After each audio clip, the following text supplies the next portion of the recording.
அல்லேலூயா. இந்த செய்திக்காக நான் ஜெபித்து கொண்டிருந்த போது ஒரு நிகழ்ச்சி என்னுடைய உள்ளத்திலே தொட்டது. பேர் சொல்லலாமான்னு யோசித்தேன். கடைசியில் சொன்னால் தானே நல்லா இருக்கும் அப்படிங்கிறதுக்காக டெரிக்கோட அம்மா மலர் வந்தாங்க, பார்த்துட்டு இருந்தாங்க. அப்போது ஒரு காரியத்தை சொன்னாங்க. டெரிக் ஒரு பையனை அடித்து போட்டான். டெரிக் ஒரு ஸ்கூலில் கிளாஸில் ஒரு பையனை அடித்து போட்டான். ஏன் அடித்து போட்டான் அப்படின்னு கேட்டால், அவன் என் ஃப்ரெண்டை ரொம்ப தொல்லை பண்ணுறான், அதனால நான் அடிச்சிட்டேன்னு சொன்னானா. என் ஃப்ரெண்டை அவன் ரொம்ப தொல்லை பண்ணுறான், அதனால நான் அவனை அடிச்சிட்டேன்னு சொன்னானா. இதில் என்ன இருக்கு ஒரு சத்தியம் அப்படின்னு தானே கேட்பீங்க. அப்படின்னா அந்த பையன் டெரிக்கின்ற உள்ளத்தில் எவ்வளவு இடம் பிடிச்சிருக்கான்னு கொஞ்சம் யோசித்து பாருங்க. சின்ன வயசு தான், ஆனால் என் ஃப்ரெண்டை இவன் தொல்லை பண்ணுறான்ல, அவனை அடிக்கணும் அப்படின்னா அந்த அந்த சிறு பையன் டெரிக்கின்ற உள்ளத்தில் ஒரு இடத்தை பிடித்திருக்கிறான். அதனால தான் இவனுக்கு தன்னுடைய நண்பனை துன்புறுத்திய போது அல்லது அவனுக்கு இடையூறு செய்த போது இவனுக்கு கோபம் வந்து அவன் அடித்தான். அப்போ ஒருவனுடைய மனதிலே ஒருவன் இடம் பிடிக்கும் போது அவனுக்காக என்ன வேணும்னாலும் செய்கிறான். அல்லேலூயா, அல்லேலூயா. அதிலிருந்து அந்த சத்தியத்தை நான் விளங்கி கொண்டேன். அப்படியானால் நாமும் கூட ஒரு சிலருடைய உள்ளத்தில் இடம் பிடிச்சா அவங்க நமக்கு வேண்டி என்ன வேணாலும் செய்வாங்க. அல்லேலூயா. ஆனால் நான் தான் இன்னும் யார் உள்ளத்தில் இடம் பிடிக்க முடியல. ஏன்னா நான் சொல்கிற மாதிரி யாரும் இல்லை, எனக்காக சண்டை போடுறது யாருமே இல்லை, எனக்காக பேசுறதுக்கு யாருமே இல்லை அப்படின்னு நினைக்கிறேன். ஆனால் அந்த சிறுவனுடைய உள்ளத்தில் பாருங்க, தன்னுடைய நண்பனை துன்புறுத்துகிறான் என்ற அந்த எண்ணம் வந்த உடனே அந்த நண்பனுக்காக அவன் இவனை அடித்தான்னா அவனுடைய உள்ளத்திலே அவன் இடம் பிடித்து விட்டான். அல்லேலூயா. இப்படி வேதத்திலே அநேகர் அப்படிப்பட்ட உள்ளத்தில் இடம் பிடித்து பெரிய காரியங்களை சாதித்திருக்கிறார்கள். அல்லேலூயா, அல்லேலூயா. உதாரணமாக நாம் சொல்ல போனால் இங்கே சொல்லப்பட்டிருக்கிறது, எஸ்தருடைய புஸ்தகம் 5ஆம் அதிகாரம் 3ஆம் வசனத்தை வாசிக்கும் போது, எஸ்தர் 5ஆம் அதிகாரம் 3ஆம் வசனத்தை வாசிக்கலாம். ராஜா அவளை நோக்கி எஸ்தர் ராஜாத்தியே, உனக்கு என்ன வேண்டும்? நீ கேட்கிற மன்றாட்டு என்ன? நீ ராஜ்யத்தில் பாதி மட்டும் கேட்டாலும் உனக்கு கொடுக்கப்படும் என்றான். அல்லேலூயா. எஸ்தர் ராஜாத்தி அந்த ராஜாவுடைய உள்ளத்தில் இடம் பிடித்து விட்டார். அல்லேலூயா. எஸ்தர் ராஜாத்தி ராஜாவுடைய உள்ளத்தில் இடத்தை பிடித்து விட்டபடினாலே இப்ப ராஜ சமூகத்திலே எஸ்தர் செல்லுகிறார். அதாவது செல்லக்கூடாத நேரத்திலே செல்லுகிறார், அனுமதி இல்லாமல் செல்லுகிறாள், பயந்து கொண்டே செல்லுகிறாள். ஆனால் ராஜா அவளை பார்த்து கேட்கிறான், எஸ்தர் ராஜாத்தியே, உனக்கு என்ன வேண்டும்? நீ கேட்கிற மன்றாட்டு என்ன? நீ ராஜ்யத்தில் பாதி மட்டும் கேட்டாலும் உனக்கு கொடுக்கப்படும் என்றான். அல்லேலூயா. அப்படின்னா எஸ்தர் ராஜாத்தி ராஜாவுடைய உள்ளத்தில் இடம் பிடித்து விட்டாள். அதனாலதான் வரக்கூடாத நேரத்தில் வந்தாள், பயந்து கொண்டே வந்தாள். ஆனாலும் அவளுக்கு ராஜாவுடைய கண்களிலே தயவு கிடைத்ததுக்கு காரணம் என்ன? அவனுடைய உள்ளத்திலே ஒரு பெரிய இடத்தை பிடித்து விட்டாள். அதனால்தான் சொல்றான், ராஜ்யத்திலே பாதி மட்டும் ஒரு ராணிக்கு கொடுக்கிற அளவிற்கு அவனுடைய உள்ளத்திலே அவள் இடம் பிடித்து விட்டாள். அல்லேலூயா. திரும்பவும் சொல்லுகிறார் 7ஆம் வசனத்திலையும் 7ஆம் அதிகாரம் 2ஆம் வசனத்திலையும் திரும்பவும் ராஜா அதே சொல்லுகிறார். 2ஆம் நாள் விருந்தில் திராட்சை ரசம் பரிமாறப்படும் போது ராஜா எஸ்தரை நோக்கி, எஸ்தர் ராஜாத்தியே, 2வது நாளும் சொல்லுகிறான், எஸ்தர் ராஜாத்தியே, உன் வேண்டுதல் என்ன? அது உனக்கு கொடுக்கப்படும். நீ கேட்கிற மன்றாட்டு என்ன? நீ ராஜ்யத்தில் பாதி மட்டும் கேட்டாலும் கிடைக்கும் என்றான். அல்லேலூயா. நீ கேட்கிற மன்றாட்டு என்ன? நீ என்ன கேட்கிற? நீ என்ன கேட்கிறத நான் கொடுக்கிறேன். நீ ராஜ்யத்தில் பாதி மட்டும் கேட்டாலும் நான் கொடுக்கிறேன் என்கிற அளவிற்கு எஸ்தர் ராஜாத்தி அந்த ராஜாவுடைய உள்ளத்திலே இடம் பிடித்து விட்டாள். அல்லேலூயா. அப்படின்னா என்ன அர்த்தம்? ஒருவருக்கு நாம பிடிச்சிட்டா அவர் நமக்கு என்ன வேணாலும் செய்வார். தனக்கு இருக்கிற சொத்துல சுதந்திரத்துல என்ன வேணாலும் கொடுப்பார். நீ கேட்கிற என்ன வேணாலும் கொடுப்பாரு. நீ கேட்கிறதுல அந்த அவனுடைய வாழ்க்கையில இருக்கிற எல்லா அந்தஸ்திலும் எல்லா சொத்திலும் பாதிக்கு கொடுக்கிறதுக்கு அவன் தயாராகி விடுவான். அல்லேலூயா. அப்படின்னா கொஞ்சம் யோசித்து பாருங்க, ஆண்டவருடைய இடத்துல உள்ளத்துல நம்ம இடம் பிடிச்சிட்டா அவர் நம்மளை பார்த்து இப்படிதான் கேட்பாரு. எப்படி கேட்பாரு? நீ கேட்கிற மன்றாட்டு என்ன? நீ ராஜ்யத்தில் பாதி மட்டும் கேட்டாலும் உனக்கு கிடைக்கும் என்பார். அல்லேலூயா சொல்லுமா. அல்லேலூயா. எஸ்தர் ராஜாத்தி அந்த ராஜாவுடைய உள்ளத்துல இடம் பிடித்தாள். நாம ராஜாதி ராஜாவாகிய இயேசுடைய உள்ளத்துல இடம் பிடிச்சிட்டா நம்ம மன்றாட்டு என்ன வேணாலும் கிடைக்கும். அல்லேலூயா. இப்ப புரிகிறதா? நம்ம இன்னும் நம்முடைய ராஜாவுடைய உள்ளத்துல என்ன பிடிக்கல? இடம் பிடிக்கல. இடம் பிடிச்சிருந்தா இந்த ராஜா சொல்றதுக்கு மேல ஆண்டவர் சொல்லிப்பாரு, உலகத்தையே உனக்கு தந்துறேன், என்ன கேட்டாலும் தர்றேன் அப்படின்னு அவர் சொல்லி நமக்கு சொல்லியிருப்பாரு. அல்லேலூயா. அப்போ நாமெல்லாம் நம்முடைய ராஜாதி ராஜாவாகிய அந்த இயேசுடைய உள்ளத்துல ஒரு இடம் பிடிக்கணும். அல்லேலூயா. அல்லேலூயா. என்ன கேட்டாலும் மன்றாட்டு என்னன்னாலும் தர்றேன்னு சொல்ற அளவுக்கு நம்ம ஆண்டவருடைய உள்ளத்துல இடம் பிடிச்சிட்டோம்னா நம்முடைய வாழ்க்கையில எல்லாம் சுகமா நடக்கும். அல்லேலூயா. அல்லேலூயா. அந்த மன்றாட்டு ராஜாத்தியுடைய அந்த மன்றாட்டு மட்டும் இல்ல, அதுக்கு பிறகு அவ என்னென்ன கேட்டாலோ அத்தனையும் அந்த ராஜா கொடுத்தான். காரணம் என்ன? அந்த ராஜா உள்ளத்திலே ராஜாத்தி ஒரு நல்ல இடத்தை பிடித்து விட்டாள். அல்லேலூயா. அந்த மனதிலே இடத்தை பிடித்து விட்டாள். அதே மாதிரி தாங்க நம்மளும் ஆண்டவருடைய உள்ளத்துல நாம இடம் பிடிச்சிட்டோம்னா நம்ம என்ன கேட்டாலும் ஆண்டவர் தருவார். அல்லேலூயா. நம்ம ராஜ்யத்தின் பாதி மட்டும் கேட்டால் அல்ல, என்ன கேட்டாலும் தருவார். அல்லேலூயா. அந்த ராஜாதி ராஜாவாகிய ஆண்டவருடைய உள்ளத்துல நம்ம எல்லாம் இடம் பிடிக்கணும். அல்லேலூயா. எத்தனை பேர் இடம் பிடிச்சிருக்கீங்க? சும்மா கை வைத்த கூடாது. எத்தனை பேர் இடம் பிடிச்சிருக்கீங்க? கையை காணோம் அப்படின்னா, கையை காணோம்னா என்ன அர்த்தம்? நான் இன்னும் இடம் பிடிக்கல, அதனால நம்ம கேட்டது கிடைக்கல. நீங்க யோசித்து பாருங்க, ஒரு தகப்பனுடைய உள்ளத்துல ஒரு பிள்ளை இடம் பிடிச்சிருக்கு அப்படின்னா அந்த பிள்ளை என்ன கேட்டாலும் அந்த தகப்பன் என்ன செய்வாரு? கண்டிப்பா வாங்கி கொடுப்பாரு. கேட்டதுக்கு மேல கொடுப்பாரு. எப்போ? அந்த தகப்பனுடைய உள்ளத்துல தான் பெற்ற பிள்ளைகள் தான். நீங்கள் யோசித்து பாருங்கள். யோசேப்பை எடுத்துக்கொள்ளுங்கள், யாக்கோபை எடுத்துக்கொள்ளுங்கள். யாக்கோபுக்கு 12 பிள்ளைகள், அப்படித்தானே?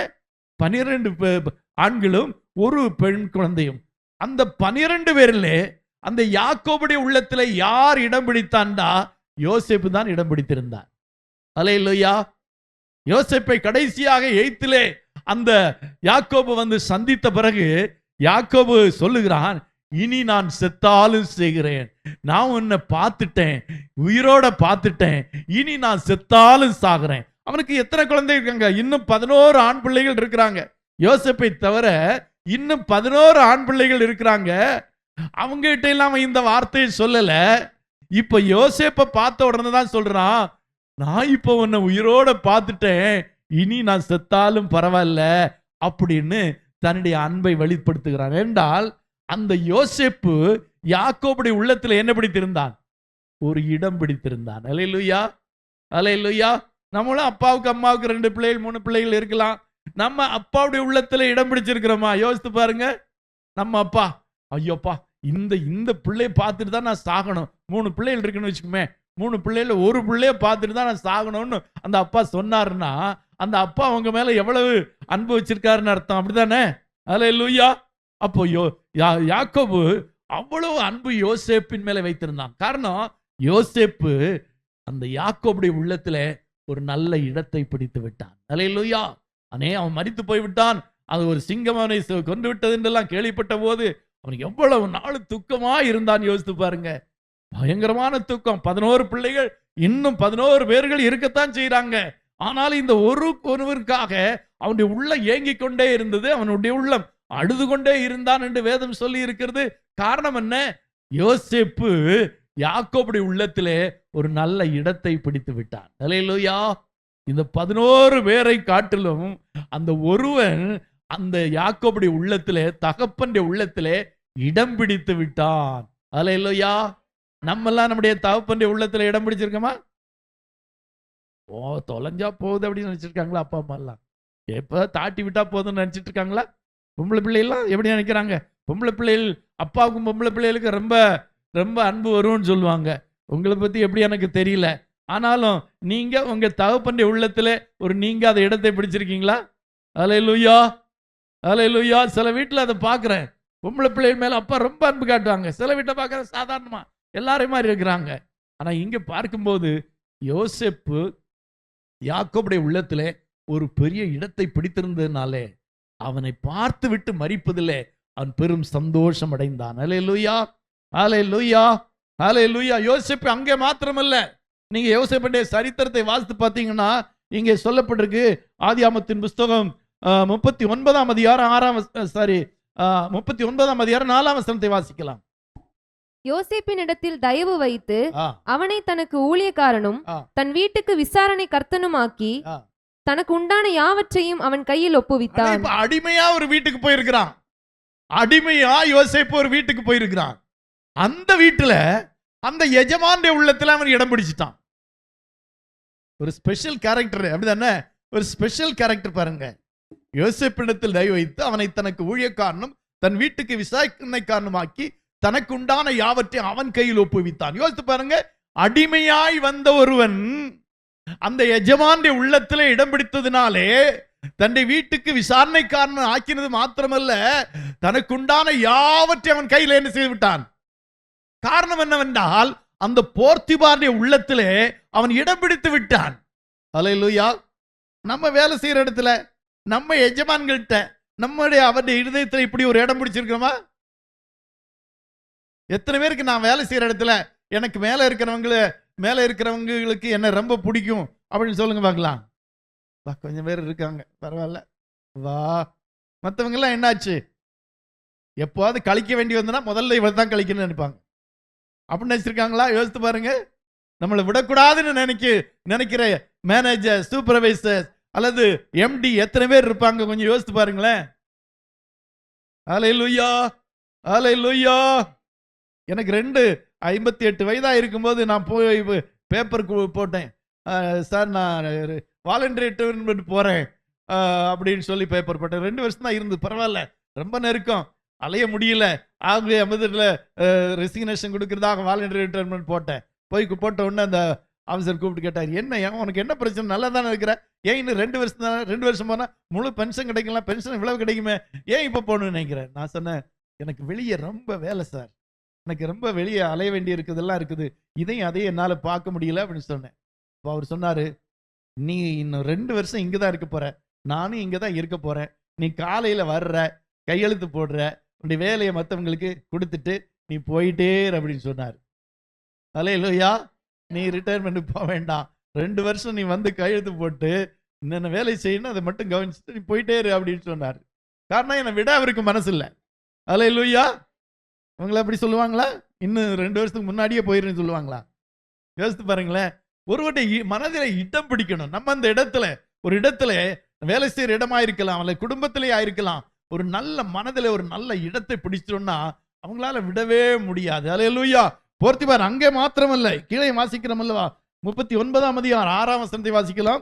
39ஆம் அதிகாரம் 6ஆம் வசனத்துல, ஆகையால் அவன் தனக்கு உண்டானதை எல்லாம் யோசேப்பின் கையிலே ஒப்பு கொடுத்து விட்டு தான் புசிக்கிற போஜனம் தவிர தன்னிடத்தில் இருந்த மற்றொன்றை குறித்தும் விசாரியாதிருந்தான். இனி 20ஆம் வசனத்தை வாசிக்கலாம். 20ஆம் வசனம், யோசேப்பின் எஜமான் அவனை பிடித்து ராஜாவின் கட்டளையால் காவலில் வைக்கப்பட்டவர்கள் இருக்கும் சிறைச்சாலையிலே அவனை ஒப்புவித்தான்.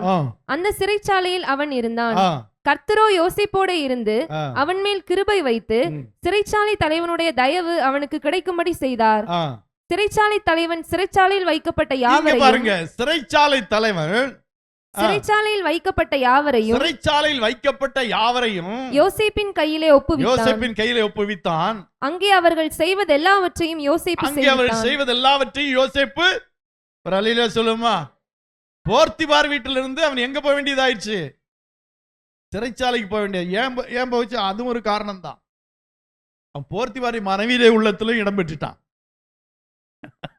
அங்கதான் தவறு நடந்தது.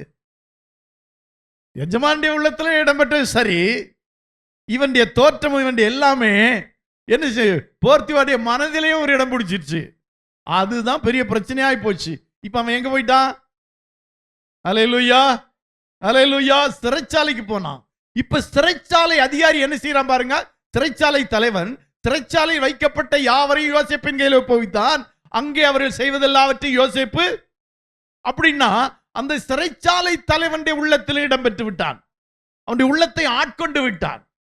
ஒரு வசனம் சொல்லுது பாருங்க. எனக்கு இதை யோசித்த போது ஒரு வசனம் எனக்கு ரொம்ப நல்லா பிடிச்சது. அப்போஸ்தலர் நடபடிகள் 27ஆம் அதிகாரம் 23ஆம் வசனம். அப்போஸ்தலர் நடபடிகள் 27ஆம் அதிகாரம் 23ஆம் வசனம் வாசிக்கலாம். ஏனென்றால் என்னை ஆட்கொண்டவர், பவுல் சொல்றாரு பாருங்க, பவுல் சொல்றாரு, ஏனென்றால் என்னை ஆட்கொண்டவரும் நான் சேவிக்கிறவருமான தேவனுடைய தூதனானவன் இந்த ராத்திரியில் என்னிடத்தில் வந்து நின்றான். அல்லேலூயா. என்னை ஆட்கொண்டவரும், சொல்லுமா, என்னை ஆட்கொண்டு, என் உள்ளத்தை ஆட்கொண்டவர், என்னுடைய வாழ்க்கையை ஆட்கொண்டவர் என்கிறாரு. இப்போ இதே மாதிரிதான் யோசேப்பு என்ன செய்தான், அந்த சிறைச்சாலைக்கார தலைவனுடைய இருதயத்திலையும் இடம்பெற்று விட்டான். ஒரு தாக்கத்தை உண்டு பண்ணி விட்டான், அப்படி சொல்லலாம். இடம் பிடித்து விட்டான் சொல்வதை காட்டிலும் அந்த சிறைச்சாலை தலைவனுடைய இருதயத்தில் ஒரு தாக்கத்தை உண்டு பண்ணி அந்த எல்லா பொறுப்பையும் அவன் கையிலே ஒப்படைத்து விட்டான். அல்லேலூயா, அல்லேலூயா. நம்ம வேலை செய்யற இடங்கள்ல நம்ம கையில இப்படி பொறுப்பை எல்லாம் கொடுக்கிற மாதிரி நம்முடைய எம்டி, நம்முடைய சொல்லலாம் பிரின்சிபல், அல்லது நம்ம சொல்லலாம் சூப்பர்வைசர், இவங்க உள்ளத்துல நம்ம இடம் பிடிச்சிருக்கிறோமா? கொஞ்சம் யோசித்து பாருங்க. யோசிப்பு எவ்வளவு தேவனுக்கு பிரியமானவன் பாருங்க. அவன் எங்கே சென்றாலும் அவன் அந்த இடத்திலெல்லாம் அங்கே அவளுக்கு மேலா இருக்கிற எல்லாருடைய இருதயத்திலும் ஒரு தாக்கத்தை உண்டு பண்ணி அவர்கள் எல்லாம் இவனுடைய கரத்தில் ஒப்பு கொடுக்கத்தக்கதாக ஒரு நம்பிக்கையை அவன் ஏற்படுத்தி விட்டான். அல்லேலூயா. அதுதான் இருதயத்திலே அவர்களை இருதயத்தை ஆட்கொள்ளுகிறது. அல்லேலூயா, அல்லேலூயா. இன்னொரு வசனத்தை வாசிக்கிறோம். 41ஆம் அதிகாரம் 40ஆம் வசனத்திலிருந்து வாசிக்கலாம். 41ஆம் அதிகாரம் 40ஆம் வசனத்திலிருந்து, நீ என் அரண்மனைக்கு அதிகாரியா இருப்பாய், உன் வாக்கின்படியே என் ஜனங்கள் எல்லாரும் அடங்கி நடக்க கடவர்கள், சிங்காசனத்தில் மாத்திரம் உன்னிலும் நான் பெரியவனாய் இருப்பேன் என்றான். பின்னும் பார்வோன் யோசேப்பை நோக்கி, பார், எகிப்து தேசம் முழுமைக்கும் உன்னை அதிகாரியாக்கினேன் என்று சொல்லி, பார்வோன் தன் கையில் போட்டிருந்த தன் முத்திரை மோதிரத்தை கழற்றி அதை யோசேப்பின் கையிலே போட்டு மெல்லிய வஸ்திரங்களை அவனுக்கு உடுத்தி பொன் சரப்பணியை அவன் கழுத்திலே தரித்து தன்னுடைய 2ஆம் ரதத்தின் மேல் அவனை ஏற்றி தெண்டனிட்டு பணியுங்கள் என்று அவனுக்கு முன்பாக கூறுவித்து எகிப்து தேசம் முழுமைக்கும் அவனை அதிகாரியாக்கினான். அடுத்தது எங்க போறான்? அரண்மனைக்கு போறான். அரண்மனைக்கு போன உடனேயும் அவன் சாதாரண ஒருவனாக அங்க இருக்கல. அந்த பார்வோனுடைய உள்ளத்திலே ஒரு இடத்தை பிடித்து விட்டான். இப்போ அடுத்த 44ஆம் வசனத்தில் வாசிக்கும் போது அங்கே சொல்லி 44ஆம் வசனத்துல, பின்னும் பார்வோன் யோசேப்பை நோக்கி, நான் பார்வோன், ஆனாலும் எகிப்து தேசத்தில் உள்ளவர்களில் ஒருவனும் உன் உத்தரவில்லாமல் தன் கையையாவது தன் காலையாவது அசைக்க கூடாது. எவ்வளவு பெரிய ஒண்ணு! எகிப்தில் இருக்கிற ஒருவனாவது உன்னுடைய பெர்மிஷன் இல்லாம கையையாவது காலையாவது என்ன செய்யக்கூடாது, அசைக்க கூடாது என்கிற அளவிற்கு நீங்க யோசித்து பாருங்க. அப்போ யோசேப்பு தன் போகிற இடமெல்லாம் தனக்கு மேல் இருக்கிறவர்கள் எல்லாம் அவனுடைய உள்ளத்திலே இடத்தை பிடித்து விட்டான். அவர்கள் எல்லாரும் எல்லா பொறுப்பை அவனுடைய கரத்திலே கொடுத்து விட்டார்கள். அப்ப அந்த அளவுக்கு யோசேப்பு அவருடைய உள்ளத்திலே ஒரு தாக்கத்தை ஏற்படுத்தினான். அல்லேலூயா. ஒரு தாக்கத்தை, ஒரு என்ன சொல்லலாம், அவருடைய உள்ளத்துல ஒரு இடத்தை பிடித்ததுனாலே எல்லாத்தையும் அவங்க கையில கொடுத்துட்டாங்க, எல்லா பொறுப்பையும் கொடுத்துட்டாங்க, எல்லா அதிகாரத்தையும் கொடுத்துட்டாங்க. எவ்வளவு ஒரு ஆசீர்வாதமான ஒரு மனுஷனா இருந்தான் கொஞ்சம் யோசித்து பாருங்க. இது ஒரு பெரிய திறமை. சிலவங்களுக்கு தெரியும், சிலவங்க வரும்போதே சொல்லுவாங்க, வருது வருது தள்ளிக்கோ அப்படிமாங்க. சிலவங்க அந்த வர்றாங்க, வாங்க வாங்க வாங்க வாங்குவாங்க. யோசித்து பார்த்துருக்கீங்களா? நம்மளை பார்த்து எத்தனை பேர் வாங்க வாங்கன்னு சொல்றாங்க, அல்ல நம்ம பார்க்கும்போது ஒதுங்கி போயிடுறாங்க. யோசித்து பாருங்க, நம்ம உங்களோட உள்ளத்துல இடம் பிடிச்சிருக்கிறோமா? சாதாரண மனிதன் இவன் பாருங்க, சிறைச்சாலை அதிகாரி, போர்த்திபார், ராஜா, எல்லாருடைய உள்ளத்தில் இடம் பிடிக்கத்தக்கதான அளவிற்கு அவனுடைய வாழ்க்கை இருந்தது. ஒரு அலையிலே சொல்லுமா? அவன் ஆண்டவரை பத்தி சொன்னானா? இல்ல. சுவிசேஷத்தை சொன்னானா? இல்ல. ஊழியம் செய்தானா? இல்ல. அவனுடைய வாழ்க்கையானது அவனுடைய உள்ளத்திலே ஒரு இடம் பிடித்து விட்டது. நம்முடைய வாழ்க்கை பிறருடைய உள்ளத்திலே ஒரு இடத்தை பெற வேண்டும். அந்த அளவுக்கு நம்முடைய வாழ்க்கை இருக்க வேண்டும். யோசேப்பு சென்ற இடமெல்லாம் ஒரு நல்ல மனிதனாக வாழ்ந்தான், ஒரு உண்மையுள்ள மனிதனாய் வாழ்ந்தான். ஆகவே அவர்கள் எல்லாரும் யோசேப்பை நம்பினார்கள், யோசேப்பை விரும்பினார்கள், யோசேப்பை எல்லா இடத்திலும் உயர்த்தினார்கள், போற்றினார்கள், புகழ்ந்தார்கள். அந்த அளவுக்கு யோசேப்பினுடைய வாழ்க்கை இருந்தது. ஒரு கிறிஸ்தவனுக்கு இருக்க வேண்டியது அவன் சென்று பிரசங்கம் பண்ண வேண்டும் என்பதில்லை. அவனுடைய வாழ்க்கை மற்றவருடைய உள்ளத்துல இடம் பிடிக்கிற அளவுக்கு அவனுடைய வாழ்க்கை இருக்க வேண்டும். ஹல்லேலூயா, ஹல்லேலூயா.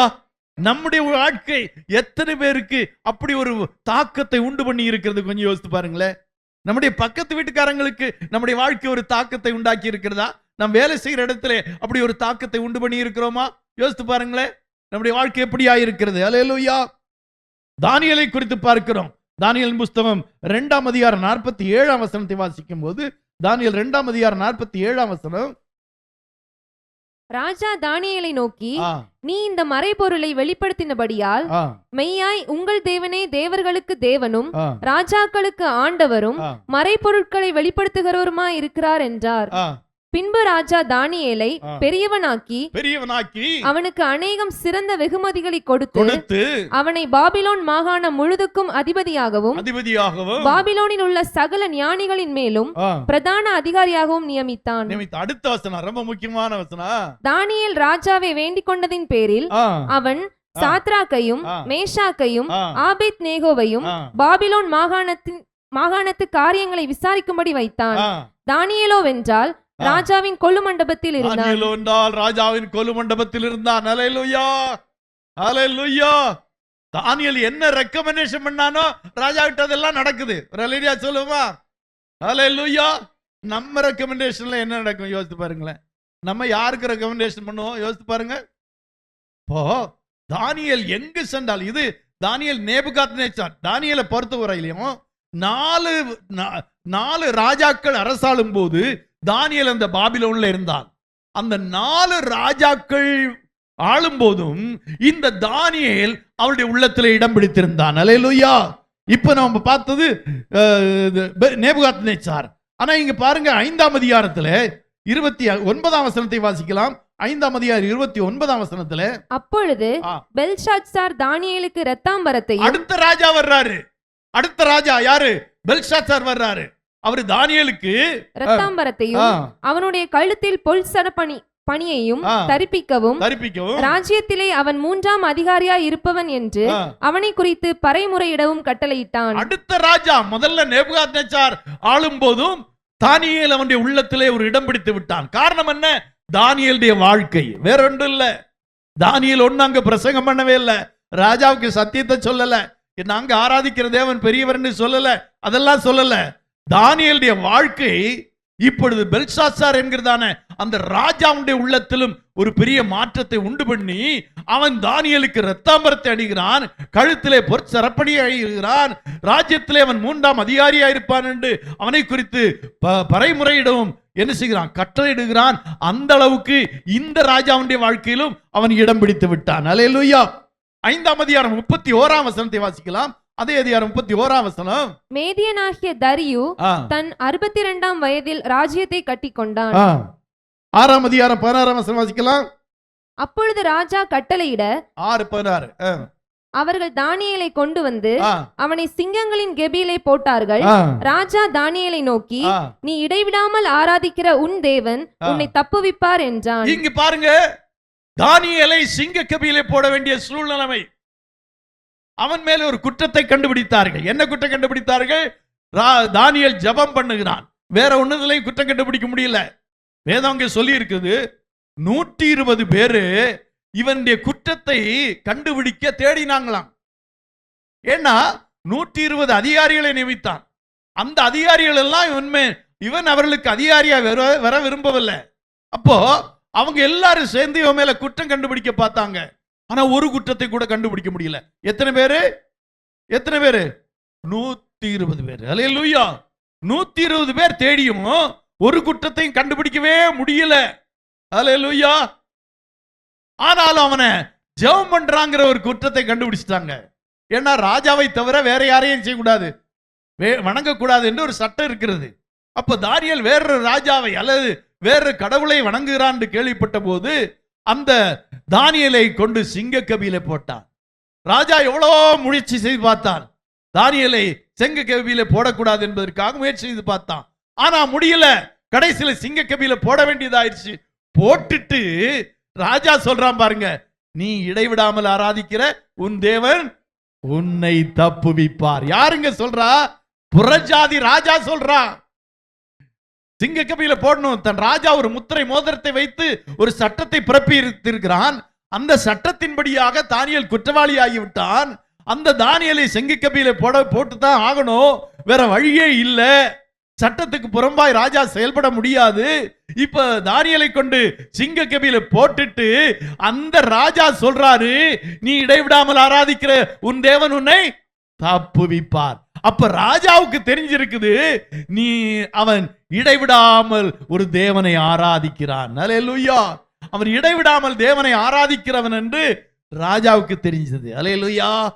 நீங்க ஆராதிக்கிற தேவனை பத்தி, நீங்க இப்படி ஆராதிக்கிறவர்கள் என்று உங்களுடைய விசுவாசத்தை குறித்து உங்களுடைய ஆபீஸ்ல தெரியுமா? உங்களுடைய கம்பெனியில தெரியுமா? சிலவங்களுக்கு குடும்பத்துல கூட தெரியாது இன்னும். அல்லேலூயா. தேவனுடைய பிள்ளைகள் என்று தெரியாது. ஆனா இங்க பாருங்க, ராஜா தானியேலை நன்றாய் அறிந்திருந்தான். அவன் இடைவிடாமல் தேவனை ஆராதிக்கிறான். அந்த தேவன் அவனை தப்புவிப்பார். எப்படி இருக்கும் கொஞ்சம் யோசித்து பாருங்க. ராஜா தான் சிறைச்சாலையில் போட சொன்னாரு. ராஜா தான் சொல்றாரு, நான் போட்டுட்டேன், வேற வழி இல்ல. நாட்டின் சட்டத்தின்படி நான் உன்னை சிறை எங்க போட்டுதான், சிங்க கபில போட்டுத்தான் ஆகணும். ஆனா ஒண்ணு எனக்கு தெரியும், நீ ஆராதிக்கிற தேவன் உன்னை விடுவிப்பார். ஹல்லேலூயா, ஹல்லேலூயா. புறஜாதி மனுஷனுக்கு தெரிஞ்சிருக்கிற அளவுக்கு கூட தேவனுடைய ஜனங்களுக்கு தெரியல, பயந்து கொண்டிருக்கிறார்கள். ஆனால் இங்க பாருங்க தானியேல், ஹல்லேலூயா. அது கீழே வாசிக்கலாம், அடுத்த வசனம் வாசிக்கலாம். ஒரு கல் கெபியினுடைய வாசலின் மேல் கொண்டு வந்து வைக்கப்பட்டது. தானியேலை பற்றிய தீர்மானம் மாற்றப்படாதபடிக்கு ராஜா தன் மோதிரத்தினாலும் தன் பிரபுக்களின் மோதிரத்தினாலும் அதன் மேல் முத்திரை போட்டான். முத்திரையும் போட்டாச்சு. பின்பு ராஜா தன் அரண்மனைக்கு போய் முழுவதும் போஜனம் பண்ணாமலும் கீதவாத்திய முதலானவைகளை தனக்கு முன்பாக வரவொட்டாமலும் இருந்தான். ஒரு அல்லேலூயா சொல்லுங்க பார்க்கலாம். ஏன் அல்லேலூயா சொன்னீங்க? ஏன் அல்லேலூயா சொன்னீங்க? சிறைச்சாலை அவங்க சிங்க கபில போட்டாச்சு. இப்ப யாருக்கு தூக்கம் வரல? அதுதாங்க அங்க இருக்கிற அந்த ராஜாவுக்கு தூக்கம் வரல. ஏன்னா ராஜாவுடைய உள்ளத்துல தானியேல் ஒரு நல்ல இடத்தை பெற்றிருந்தான். அல்லேலூயா. ஐயோ, என்ன நான் விரும்புகிறேன், நான் நேசிக்கிற தானியேலை சிங்க கபில போட வேண்டியதாயிட்டு போட்டுட்டேனே, என்ன ஆயிருக்குமோ? இப்ப சொல்ற முழுவதும் போஜனம் பண்ணாமலும் கீதவாத்தி முதலாமை தனக்கு வரவிட்டாமலும் இருந்தான், அவனுக்கு நித்திரையும் வராமற் போயிட்டு. அல்லேலூயா. மற்ற ராஜாக்கள்னா நல்ல நித்திரை வந்திருக்கணும். ஒருத்தனை சிறைச்சாலையில போட்டா என்ன, இந்த மாதிரி எத்தனை தானியேல் நமக்கு கிடைப்பாங்க? ஒருத்தனை சிறைச்சாலை அல்ல சிங்க கபில போடுறது ஒன்றும் சாதாரணமான விஷயம் அல்ல. அந்த காலத்துல குற்றவாளிகளை எங்க தான் போடுவாங்க? சிங்க கபில போடுவாங்க. அல்லேலூயா. அதே மாதிரி ஒரு ஆளா இருந்திருந்தா ராஜா என்ன செய்ய மாட்டான், துக்கப்பட்டிருக்க மாட்டான், தூங்காம இருந்திருக்க மாட்டான். ஆனா ராஜாவுடைய உள்ளத்துல அவன் ஒரு இடத்தை பெற்றிருந்தான். அல்லேலூயா, அல்லேலூயா. அதனால அவனுக்கு என்ன வரல? தூக்கமே வரல. அடுத்த வசனம் வாசிக்கலாம். அடுத்த வசனம் சொல்லுது, காலமே கிழக்கு விளக்கும் போது ராஜா எழுந்திருந்து சிங்கங்களின் கபிக்கு தீவிரமாய் போனான். அல்லேலூயா சொல்லுமா. அல்லேலூயா, அல்லேலூயா. காலமே கிழக்கு வெளுக்கும் போது, விடியற்காலையில நேரத்திலே ராஜா எழுந்திருந்து அரண்மனைக்கு போகல, இங்க எங்க போனானா? சிங்கங்களின் கபிக்கு தீவிரமாய் போனானா. அல்லேலூயா. அவனுடைய உள்ளம் தானியேலை குறித்து ஏங்கி கொண்டிருந்தது. தானியேலுக்கு என்ன நேரிட்டு இருக்குமோ? நான் விசுவாசத்துல சொல்லிட்டு வந்துட்டேன், நீ ஆராதிக்கிறதே ஒரு விடுவிப்பார்னு சொல்லிட்டு வந்துட்டேன். ஆனா என்ன நடந்திருக்குமோ? அவன் ராத்திரியெல்லாம் தூக்கம் வரல. காலையில விடிய காலை எழும்பி எங்க போறான்? சிங்கங்களின் கபிக்கு போறான். அல்லேலூயா. போய் என்ன சொல்றான் பாருங்க. ராஜா கெபியின் கிட்ட வந்தபோது துயர சத்தமாய் தானியேலை ராஜாவுக்கே துயரம். என்ன நேரிட்டு இருக்குமோ? தானியேலுக்கு என்ன நேரிட்டு இருக்குமோ? துயர சத்தத்தோடு தானியேலை நோக்கி கூப்பிட்டு, தானியேலே, ஜீவனுள்ள தேவனுடைய தாசனே, நீ இடைவிடாமல் ஆராதிக்கிற உன் தேவன் உன்னை சிங்கங்களுக்கு தப்புவிக்க வல்லவராய் இருந்தாரா என்று தானியேலை கேட்டான். சொல்லப்போனா அவனுக்கு எவ்வளவு விசுவாசம் இருந்தது பாருங்களேன். உண்மையிலே நீங்க அதை வாசிக்கும் போது பின்னால இதுக்கு அடுத்து என்ன சொல்லி இருக்குது? இந்த தானியேல் மேல் குற்ற சமுத்தின 120 பேரை அவனுடைய குடும்பத்தையும் கொண்டு எங்க போட்டான்? சிங்கக்கபியில போட்டான். போட்டு இவங்க எல்லாம் கீழே போறதுக்குள்ளேயே சிங்கங்கள் அவங்களை என்ன செய்யுச்சு, முடிச்சு போட்டுருச்சு. அப்படித்தானே கீழே வாசிக்கிறீங்க. நீங்க கொஞ்சம் யோசித்து பார்க்கணும். 120 பேரு அவங்க மனைவிமார்கள், அவருடைய பிள்ளை, குடும்பமே சொல்லி இருக்குது. குடும்பத்தை எல்லாம் சிங்கக்கபியில போடுறான். போட்ட உடனே சிங்கங்கள் எல்லாம் வந்து அந்த அத்தனை பேர், நான் நினைக்கிறேன் ஒரு 500 பேராவது இருந்திருப்பாங்க. ஏன்னா 120 பேரு, அவங்க மனைவிமார்கள் 120 பேர், 240, ரெண்டு பிள்ளைகள், அப்படின்னா 480, 500ஆவது இருந்திருக்கணும். 500 பேரை சிங்கக்கபியில போடுறாங்க. சிங்கக்கபியில போட்ட உடனே சிங்கங்கள்லாம் என்ன சொல்லி, கீழே வாசிங்க, அதுங்க என்ன சொல்லி இருக்கு, அவர்கள் கெபியின் அடியிலே சேரும் முன்னே, அவர்கள் கெபியின் அடியில் சேரும் முன்னே சிங்கங்கள் அவர்கள் மேல் பாய்ந்து, சிங்கங்கள் அவர்கள் மேல் பாய்ந்து அவர்கள் எலும்புகளை எல்லாம் நொறுக்கி போட்டது. அடேங்கப்பா, எத்தனை பேருடைய எலும்பு? 500, குறைஞ்சது 500 பேருடைய எலும்பை நொறுக்கத்தக்கதான சிங்கங்கள் அங்க இருந்துச்சு. அப்போ ஒரு சிங்கமா, குறைஞ்சபட்சம் 1000. ஏன்னா அவளுடைய எலும்புகளை எல்லாம் என்ன செய்தான், நொறுக்கி போடுறதுக்கு ஒரு சிங்கம் ஒரு ஆளை பிடிச்சா பத்தாது, 2 சிங்கமாவது வேணும். 2 சிங்கம் இருந்தாதான் தலைவர்த்துன்னு காலை ஒண்ணு பிடிச்சி இழுத்து எலும்பையெல்லாம் நொறுக்க முடியும். 1000கணக்கான சிங்கங்கள் அங்கே இருந்தது. ஆனாலும் ராஜாவுக்கு ஒரு நம்பிக்கை இருந்தது, இந்த சிங்கங்கள் இந்த தானியேலை ஒன்றும் செய்திருக்காது. ஹல்லேலூயா, ஹல்லேலூயா. அதனால தான் சொல்றா, வெளியே வந்து தானியேலே, ஹல்லேலூயா, நவாஸ்தோ என்ன சொல்ற, தானியேலே நீ ஆராதிக்கிற தேவன் உன்னை விடுவிக்க வல்லவராயிருந்தாரா என்று சொல்லி அந்த வசனம் சொல்லி தானியேலை விசாரித்தானா. அப்படின்னா அவன் செத்திருக்க மாட்டான்னு யாருக்கு நம்பிக்கை இருந்துச்சு? ஒரு அல்லேலூயா சொல்லுமா.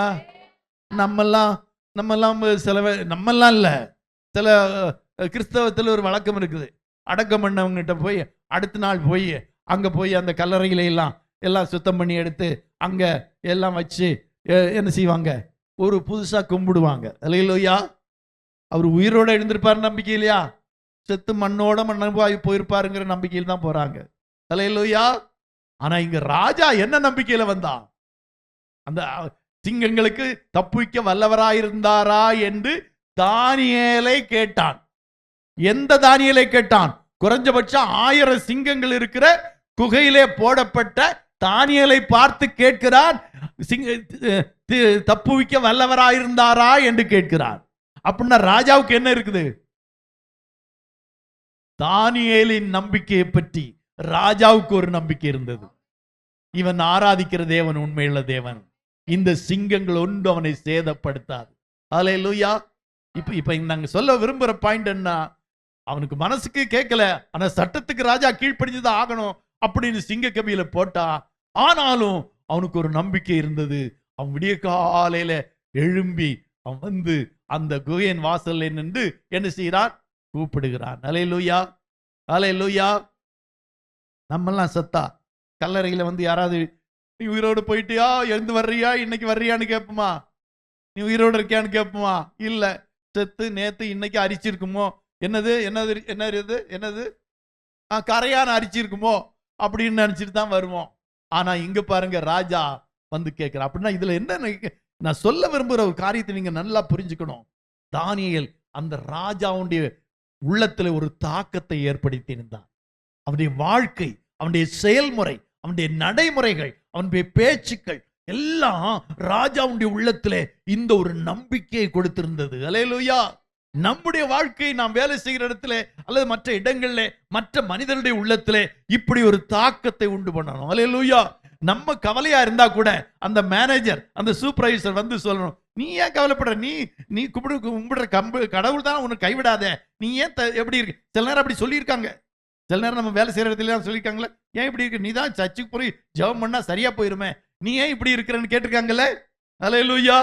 யோசித்து பாருங்க. அப்போ நாம பிறருடைய உள்ளத்துல இடம் பிடிச்சா நம்ம செத்த பிறகும் இல்ல, சாகிறதுக்கு முன்னா மட்டும் இல்ல, செத்த பிறகும் கூட அவங்க நம்ம நேசிப்பாங்க.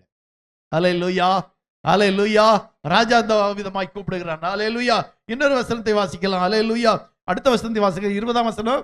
ராஜா கெபியின் கிட்ட வந்தபோது அதை வாசிக்கலாம். துயர சத்தமாய் தானியேலை கூப்பிட்டு, தானியேலே, ஜீவனுள்ள தேவனுடைய தாசனே, நீ இடைவிடாமல் ஆராதிக்கிற உன் தேவன் உன்னை சிங்கங்களுக்கு தப்புவிக்க வல்லவராய் இருந்தாரா என்று தானியேலை கேட்டான். அப்பொழுது தானியேல், ராஜாவே நீ என்றும் வாழ்க. இருக்க ராஜாவே நீர், நம்ம அப்படியா சொல்லியிருப்போம்? ராஜாவே பாத்தீரா, நீங்க என்ன எதுல போட்டீங்க, நீ நாசமா போன்னு சொல்லியிருப்போம், நீ நல்லா இருக்க மாட்டேன்னு சொல்லியிருப்போம். ஆனா சிங்க கவியில போட்ட ராஜாவை பார்த்து தானியேல் சொல்றான், நீர் வாழ்க. ஹல்லேலூயா, ஹல்லேலூயா. தனக்கு தீமை செய்தவர்களை கூட வாழ்த்துகிற அனுபவம் தான் கிறிஸ்தவ அனுபவம். ஹல்லேலூயா. நமக்கு ஒருத்தர் தீமை செய்திருக்கலாம், நம்ம ஒருத்தர் இப்படிப்பட்ட காரியத்துல வீழ்த்தி இருக்கலாம், என்ன செஞ்சிருந்தாலும் நாம அவர்களை வாழ்த்த வேண்டியவர்கள். தானியேலுடைய குணத்தை கொஞ்சம் பாருங்களேன். ராஜாவே நீர் என்றும் வாழ்க. அடுத்த வசனம், சிங்கங்கள் என்னை சேதப்படுத்தாதபடிக்கு தேவன் தம்முடைய தூதனை அனுப்பி அவைகளின் வாயை கட்டி போட்டார். அதேனென்றால் அவருக்கு முன்பாக நான் குற்றமற்றவனாய் காணப்பட்டேன், ராஜாவாகிய உமக்கு முன்பாகவும் நான் நீதிகேடு செய்ததில்லை என்றார். எவ்வளவு தைரியமா சொல்றான் பாருங்க. எங்களுடைய தேவன் சிங்கங்களின் வாயை கட்டி போட்டாரு, அது மட்டுமில்ல நாம் உமக்கு முன்பாகவும் தேவனுக்கு முன்பாகவும் நீதிகேடு செய்ததில்லை, குற்றம் செய்ததில்லைன்னு சொல்றான். ஹல்லேலூயா, ஹல்லேலூயா. அப்படிப்பட்டவங்களை சிங்க கபியில போட்டாலும் சிங்கம் சேதப்படுத்தாது. நம்ம எல்லாம் போட்டா அவ்வளவுதான், கீழே போறதுக்குள்ள அவ்வளவுதான். ஆனா பாருங்க, தானியேல் எப்படிப்பட்ட ஒரு மனிதனா இருந்தான், அவன் அந்த ராஜாவுடைய உள்ளத்துல இடம் பிடித்திருந்தான். இன்னொரு சம்பவத்தை பாருங்க. ரூத்தின் புஸ்தகம் 3ஆம் அதிகாரம் 1ஆம் வசனத்தை வாசிக்கலாம். ரூத்தின் புஸ்தகம் 3ஆம் அதிகாரம் 11ஆம் வசனம், 3ஆம் அதிகாரம் 11ஆம் வசனத்தை வாசிக்கலாம். இப்போதும் மகளே, நீ பயப்படாதே, உனக்கு வேண்டியபடியெல்லாம் செய்வேன், நீ குணசாலி என்பதை என் ஜனமாகிய ஊரார் எல்லாரும் அறிவார்கள். ஹல்லேலூயா. இங்க பாருங்களேன், ஹல்லேலூயா. யோசித்து பாருங்க. இங்க அந்த சம்பவத்தை நம்ம வாசிக்கிறோம். வாசிக்கும் போது 2 முக்கியமான நபர்களை பார்க்கிறோம். ஒன்று நகோமி, இன்னொன்று ரூத். அதை பத்தி உங்களுக்கு தெரியும். நகோமிக்கு 2 மருமகள், மகன்கள் 2 பேர் இறந்துட்டாங்க. இனி சொந்த தேசத்துக்கு நகோமி திரும்பி போறா. அப்போது 2 மருமக்களையும் பார்த்து அவள் சொல்லுகிறாள், ஐயா பிள்ளைகளே, மக்களே, என்ன சொல்றா, நான் இனி உங்களுக்கு என்ன செய்ய முடியாது, இனி ஒரு மகனை தந்து உங்களுக்கு வாழ்க்கையை கொடுக்க முடியாது, அதனால் நீங்க உங்க தேசத்துல போய் நீங்க நல்லா இருங்கன்னு அனுப்புகிறார். அப்பொழுது 2 மருமக்கள் என்ன செய்கிறார்கள், மாமியாருக்கு முத்தம் கொடுக்கிறார்கள். ரலிலே சொல்லுமா, மாமியாருக்கு முத்தம் கொடுக்கிற மருமக்கள் இருக்கிறீங்களா? என்னைக்காவது கொடுத்துருக்கீங்களா? திருந்தன்னைக்காவது கொடுத்துருக்கீங்களா? யோசித்து பாருங்க. ஆனா வேதம் நமக்கு நல்ல காரியங்களை எல்லாம் கற்றுக் கொடுக்குது பாருங்க. தானியேல் தன்னை சிங்க கபியில போட்ட ராஜாவை வாழ்த்துகிறான், நீர் வாழ்க. ஹல்லேலூயா. இங்கே முத்தமிட்டு போய்விட்டாள் யாரு? ஓர்பாய். ஆனால் ஒருத்தி சொல்லுகிறாள், என்ன சொல்றா தெரியுமா? நீர் சாகும் இடத்தில் நானும் சாகிறேன், மரணமே அல்லாமல் வேறொன்றும். ஹல்லேலூயா. அது ஏன் தெரியுமா? அது ஏன் தெரியுமா? நகோமியுடைய வாழ்க்கை அந்த ரூத்தின் உள்ளத்தில் ஒரு பெரிய இடத்தை ஏற்படுத்தியது, ஒரு தாக்கத்தை ஏற்படுத்தியது. அவன் மாமியார் மாத்திரமல்ல, ஒரு நல்ல தாயாக இருந்தாள். ஹல்லேலூயா. அதனால தான் சொல்றான். அந்த வசனத்தை வாசிக்கலாம்.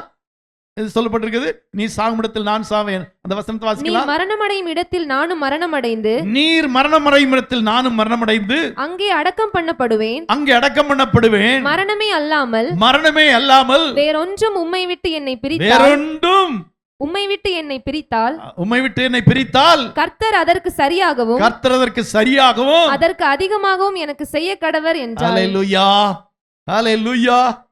எத்தனை மருமக்கள் பார்த்து மாமியாரை பார்த்து சொல்லுங்க, நான் விட்டு பிரிஞ்சு போகவே மாட்டேன் சொன்ன மருமக்கள் இருக்கிறீங்களா? அப்பா பரவாயில்ல, ஒரு கை உயருது. மாமியார் ரொம்ப நாள் கூட இருக்கல போல் இருக்கு. சரி, என்ன இருந்தாலும் ஒருத்தர் சொல்லியிருக்காங்க. ஹல்லேலூயா. யோசித்து பாருங்க, வேதம் நமக்கு இதெல்லாம் கற்றுக் கொடுக்குதுங்க. மரணமே இல்லாமல் வேறொன்றுமை விட்டு என்னை பிரிக்க மாட்டாதுன்னு நிச்சயித்திருக்கிறேன். எவ்வளவு பெரிய ஒரு சத்தியத்தை அங்கே சொல்லுகிறான் பாருங்க. அப்ப அதற்கு அர்த்தம் என்னவென்று சொன்னால், நகோமி ரூத்துடைய உள்ளத்தில் ஒரு நல்ல இடத்தை பெற்று விட்டாள். இந்த மாமியாரை இழக்கவே கூடாது, என்ன வந்தாலும் இந்த மாமியாரை விட்டு பிரியக்கூடாது என்று ஒரு தாக்கத்தை ஏற்படுத்துகிற அளவிற்கு நகோமியுடைய வாழ்க்கை ரூத்துடைய உள்ளத்திலே ஒரு தாக்கத்தை ஏற்படுத்தி இருந்தது. நீங்கெல்லாம் மருமகிட்ட எப்படி நடந்துக்கிறீங்க? மருமகளா நினைக்கிறீங்களா, மகளா நினைக்கிறீங்களா? நீங்க யோசித்து பாருங்களேன். இந்த சம்பவம் ரொம்ப நமக்கு நல்ல ஒரு படிப்பினை. அதே மாதிரி இந்த ரூத்தும் நகோமியுடைய உள்ளத்துல ஒரு இடத்தை பெற்றிருந்தாள். அல்லேலூயா. அதனாலதான் சொல்றாரு, நான் உனக்கு சௌக்கியத்தை தேடாதிருப்பேனோ என்று சொல்லி அங்கே நகோமி அந்த ரூத்துக்காக ஜெபிக்கிறாள். ரூத்துக்காக ஜெபித்து அவளுக்கு ஒரு நல்ல துணை கிடைக்கும்படியாக ஒரு ஏற்பாடை அவங்க செய்கிறாள். அல்லேலூயா சொல்லுமா. அப்போ நாம மாமியாருடைய உள்ளத்துல ஒரு நல்ல இடத்தை பிடிக்கணும். நாம மருமகளுடைய உள்ளத்துல ஒரு நல்ல இடத்தை பிடிக்கணும். யோசிப்பு போல தகப்பனுடைய உள்ளத்துல ஒரு நல்ல இடத்தை பிடிக்கணும். இன்னும் யோசிப்பு போல நம்ம வேலை செய்யற இடத்துல இருக்குதானே அந்த எஜமான்கள் அல்லது இந்த மேலானவருடைய உள்ளத்துல ஒரு நல்ல தாக்கத்தை ஏற்படுத்தணும். நாம இல்லாம நாம அன்னைக்கு வேலைக்கு போகலன்னா அவர் துடிச்சு போயிடணும். ஒரு அலைய சொல்லுமா. அல்லேலூயா. அப்படி எல்லாம் இருக்குதா? நம்ம அப்படி வேலை செய்யறோமா? உண்மையில வேலை செய்யறது தான் ஆரோக்கியம். சிலவங்க நினைக்கிறாங்க போய் அந்த நேரத்தை கடத்தினா போதும்னு. அது உங்களுக்கு உடலுக்கு வலுவை கொடுக்காது. எவ்வளவுக்கு வேலை செய்கிறீர்களோ அவ்வளவுக்கு உடல் என்ன செய்யும்? வலிமையாகும். நம்ம ஏச்சு பிழைச்சா என்ன ஆகும் யோசித்து பாருங்க. எந்த இடத்துல என்ன செய்யக்கூடாது? ஓபி அடிக்கிறதுன்னு சொல்லுவாங்க. அப்படிதான் சொல்லுவாங்க, ஓபி அடிக்கிறது. நம்மளுக்கெல்லாம் கைவந்த கலை. என்ன அடிக்கிறது? ஓபி அடிக்கிறது கைவந்த கலை. ஆனா இவங்கெல்லாம் ஓபி அடிக்கல, நல்லா வேலை செஞ்சாங்க. அதனால மேல இருக்கிற எல்லாரும் இவள் மேல் நல்ல சிறைச்சாலை அதிகாரி, இன்னும் பார்க்கும்போது போர்த்திபாரு, இன்னும் பார்வோன், இவங்க உள்ளத்துல எல்லாம் ஒரு நல்ல தாக்கத்தை உண்டு பண்ணி அவன் இல்லாம வாழவே முடியாது, நாட்டை ஆளவே முடியாது, இவங்க தான் வேணும் அப்படின்னு சொல்லி இடம் பிடித்து விட்டார்கள். அல்லேலூயா. நம்ம அப்படி இடம் பிடித்திருக்கோமா? கொஞ்சம் யோசித்து பாருங்க. அல்லேலூயா. அல்லேலூயா. இப்படி ஏராளமான பேர். இன்னும் யோனத்தானை எடுத்துக்கொண்டவனால் அவன் தாவீதின் உள்ளத்திலே ஒரு பெரிய இடத்தை பெற்றுக்கொண்டான். தாவீது யோனத்தானும் ரொம்ப நண்பர்களாய் இருந்தார்கள் என்றால் ஒருவருக்கொரு அவருடைய மனதிலே இடம் பிடித்து விட்டார்கள். அல்லேலூயா. அல்லேலூயா. ஆனா நம்ம எத்தனை பேரு அப்படி இடம் பிடிச்சிருக்கிறோம்? ஆனா ஒரு மனுஷன் கர்த்தருடைய இருதயத்திலே இடம் பெற்று விட்டான். ஒரு அல்லேலூயா சொல்லுமா. அல்லேலூயா. அல்லேலூயா. அப்போஸ்தலர்கள் 13ஆம் அதிகாரம் 22ஆம் வசனத்திலே வாசிக்கிறோம். அப்போஸ்தலர்கள் 13ஆம் அதிகாரம் 22ஆம் வசனம். பின்பு அவர் அவனை தள்ளி தாவீதை அவர்களுக்கு ராஜாவாக ஏற்படுத்தி ஈசாயின் குமாரனாகிய தாவீதை என் இருதயத்துக்கு ஏற்றவனாக கண்டேன். அல்லேலூயா. எனக்கு ரொம்ப பிடிக்கும். இப்படி தமிழ்ல இப்படி சொல்லுமே, கொலாக்கல் லாங்குவேஜ் எப்படிமாங்க, பேச்சுவார்த்தையில பேசுகிற வார்த்தையில சொன்னா, இப்ப ஆண்டவர் என்ன சொல்றாரு தெரியுமா? தாவீதை எனக்கு ரொம்ப பிடிக்கும். அல்லேலூயா. என்னைக்காவது ஆண்டவர் உங்களை பார்த்து உன்னை எனக்கு ரொம்ப பிடிக்கும்னு சொல்லியிருக்காரா? அடா ஆண்டவரை விடுங்க, உங்களை பத்தி யாராவது சொல்லியிருக்காங்களா உங்களை எனக்கு ரொம்ப பிடிக்கும்னு? கணவன் சொல்லியிருக்காரா? மனைவி சொல்லி இருக்குதா? ஹலோ ஃப்ரெண்ட்ஸ், பிரதர்ஸ், உங்களை எனக்கு ரொம்ப பிடிக்கும். இதுக்கு அர்த்தம் அதுதான். தாவீதை என் இருதயத்துக்கு ஏற்றவனாக கண்டேன். தாவீதுடைய வாழ்க்கை காலையில் அந்த வர்ஷிப்ல சொன்ன மாதிரி ஒரு பெரிய தாக்கத்தை ஆண்டவருடைய மனதில் ஏற்படுத்திட்டு. ஏன் தெரியுமா? அவன் ஆடுகளை மேய்த்து கொண்டிருந்தான். ஒரு நாளே யுத்தம் செய்கிற இடத்திற்கு செல்ல வேண்டியதாயிற்று. அங்கே ஒரு பெலிஸ்தன் தேவனுடைய சேனைகளை நிந்தித்துக் கொண்டிருந்தான். அப்போ சொன்னான், இஸ்ரவேலின் சேனைகளின் தேவனை நிந்திக்கிறதுக்கு நீ யார்? ஓ, எல்லாரும் பயந்து ஓடிக்கொண்டிருக்கிறாங்க. சவுலின் சேனைகளும் பயந்து நடுங்கிக் கொண்டிருக்கிறது.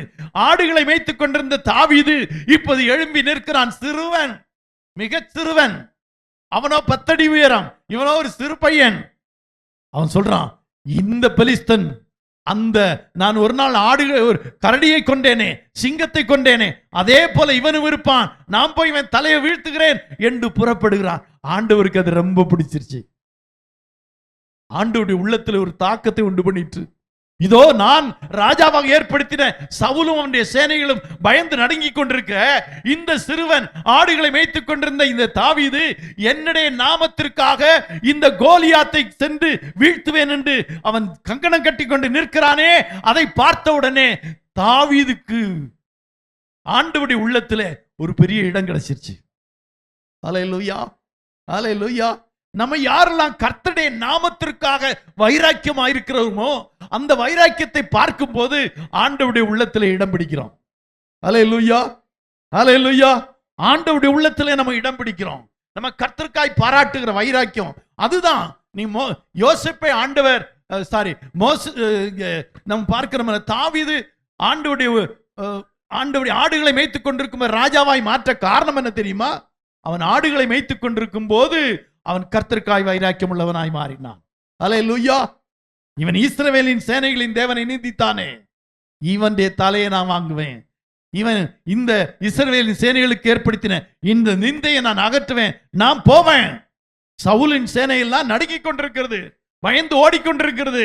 பல நாட்களாக அவன் வந்து கோலியாத்து வந்து நின்று சொல்லி கொண்டிருக்கிறான், ஒவ்வொருத்தனா வந்து பாரு, நான் என்ன செய்யறேன் பாரு, நீங்க எல்லாம் எனக்கு அடிமையாவுங்க அப்படின்னு சொல்லி இஸ்ரவேலின் சேனைகளை நிந்திக்கும் போது இந்த தாவீது போய் தான் சொல்றான், இந்த சிங்கத்தையும் கடையும் போல நீ இருப்ப, உன்னை நான் வீழ்த்துகிறேன் பாருன்னு அவன் என்ன செய்கிறான், அவனுக்கு நேராக செல்கிறான். இதை பார்த்த உடனே ஆண்டவருடைய உள்ளத்தில் அவன் இடம் பிடிச்சிட்டான். ஹல்லேலூயா, ஹல்லேலூயா. நாம கர்த்தருக்காக பாராட்டுகிற வைராக்கியம் தான் ஆண்டவர் உள்ளத்துல இடம் பிடிக்க முடியும். ஹல்லேலூயா. சும்மா சர்ச்சுக்கு வர்றதுனால இல்ல, சும்மா வேதத்தை வாசிக்கிறதுனால இல்ல, ஜெபம் பண்றதுனாலே அல்ல, ஆண்டவருக்காக நாம் காண்பிக்கிற வைராக்கியம். ஹல்லேலூயா. ஆண்டவருக்காக நாம் காண்பிக்கிற வைராக்கியத்தை ஆண்டவர் பார்த்த உடனே ஆண்டவருக்கு அது ரொம்ப பிடிச்சிரும். ஹல்லேலூயா.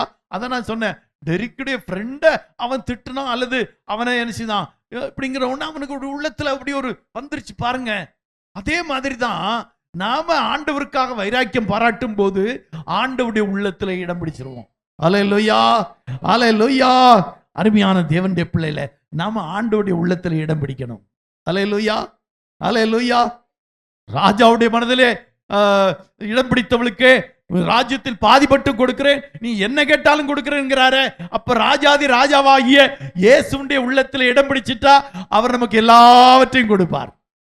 நீங்களே யோசித்து பாருங்க, உங்க உள்ளத்துல ஒருத்தங்க நீங்காத இடத்தை பெற்றாங்க, ஒரு ஒரு இடத்தை பெற்றுட்டாங்கன்னா அவங்க கேட்கறதெல்லாம் கொடுப்பீங்களா கொடுக்க மாட்டீங்களா? கண்டிப்பா கொடுப்பீங்க, கண்டிப்பா கொடுப்பீங்க. அவங்களுக்கு அவங்க சொன்னா நீங்க மறுக்க முடியாது, ஒரு காரியத்தை சொன்னா அதை செய்ய மறுக்க முடியாது. காரணம் உங்க உள்ளத்துல இடம் பிடிச்சிட்டாங்க. ஹல்லேலூயா. அப்படி எத்தனை பேரை பார்க்கிறோம், எனக்கு பிடிக்கல ஆனா உங்களுக்காக செய்யறேன் சொல்றாங்களா இல்லையா? அப்படின்னா என்ன அர்த்தம்? நமக்கு அவங்களை ரொம்ப பிடிச்சிட்டுன்னு அர்த்தம். ஹல்லேலூயா. அதே மாதிரிதாங்க நம்ம ஆண்டவருடைய உள்ளத்துல நீங்காத இடம் பெற்று விட்டோம்னா, அந்த ஒரு இடத்தை பிடிச்சுக்கிட்டோம்னா ஆண்டவர் நமக்கு ராஜ்யத்தில் பாதி வேணாலும் கொடுப்பாரு. ஹல்லேலூயா. ஆண்டவருடைய உள்ளத்துல இடம் பிடிக்கணும். ஹல்லேலூயா. யோசித்து பாருங்க, நம்ம ஆண்டவருடைய உள்ளத்துல இடம் பெற்றுட்டா ஆண்டவர் நம்முடைய கையில பெரிய பொறுப்பெல்லாம் கொடுப்பாரு. இன்னைக்கு பாருங்க, ஆதியாகமம் புத்தகம் 6ஆம் அதிகாரத்துல நம்ம நோவாவை குறித்து பார்க்கிறோம்.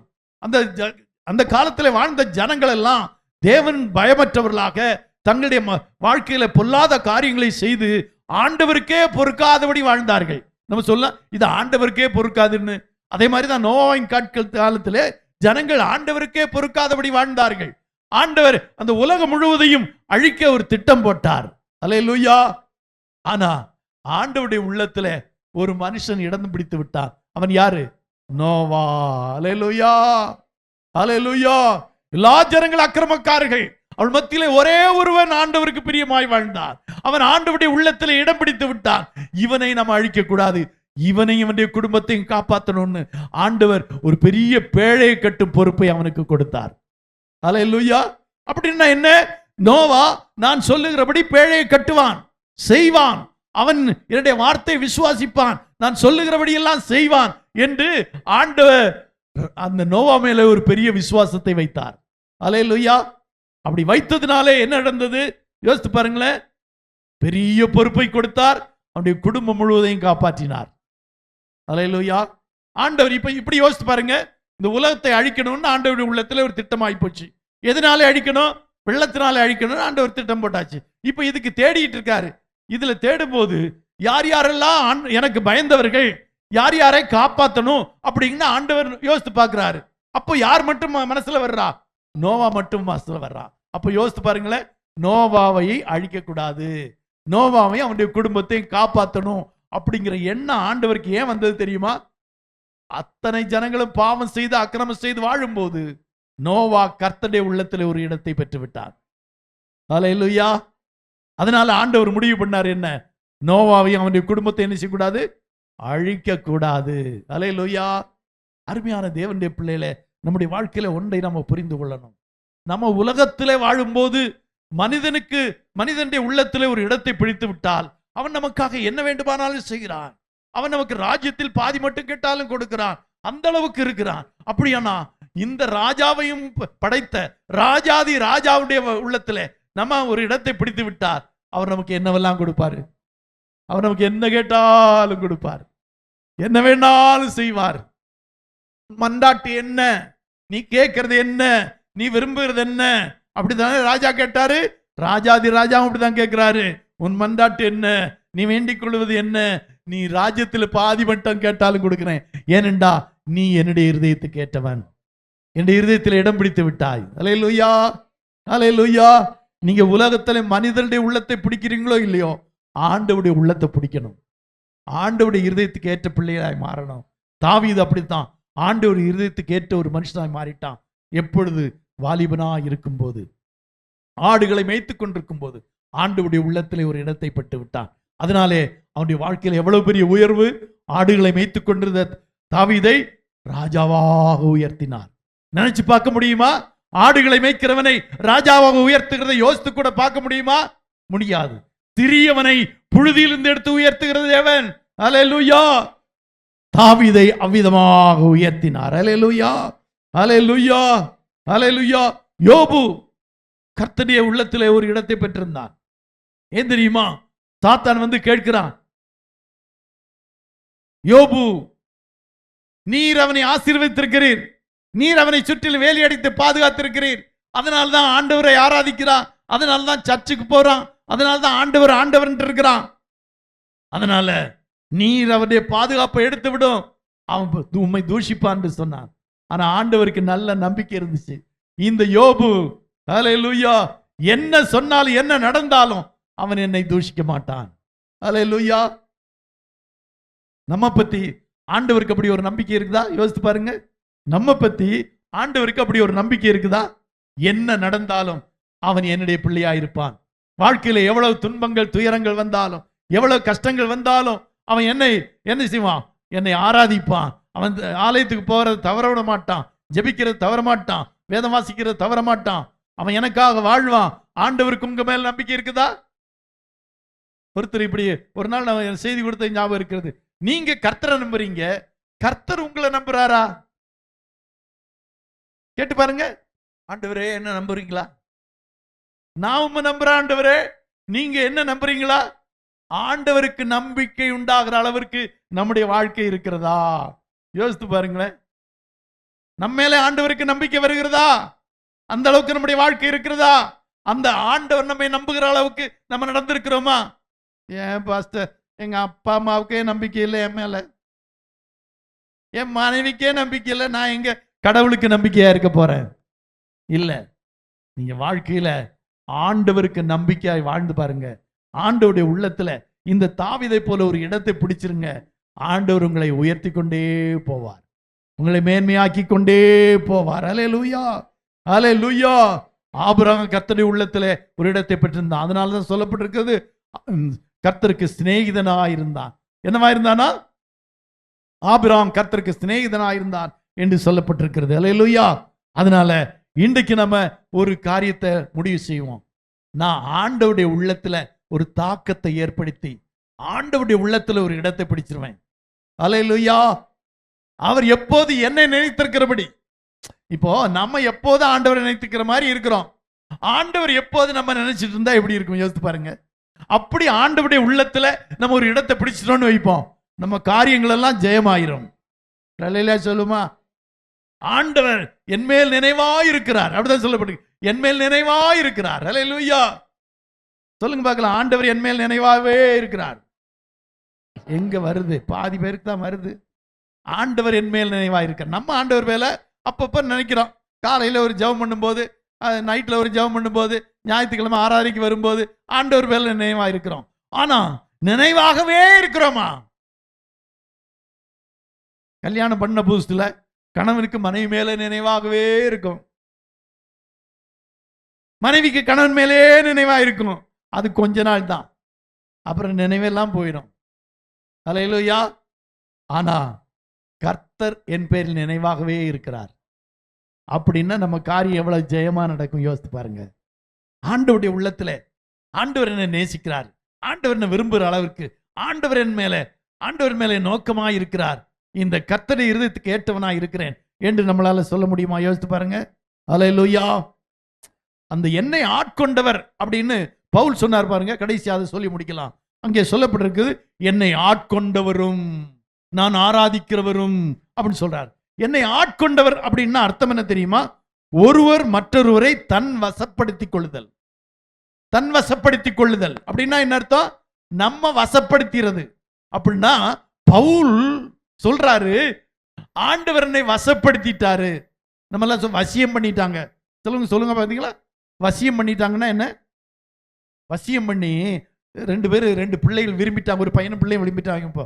அப்ப சொல்லுவாங்க, ஐயோ என்னமோ வசியம் பண்ணி என் பிள்ளைய விரும்ப வச்சுட்டான் அப்படின்னு சொல்லுவாங்க. அப்படின்னா என்ன?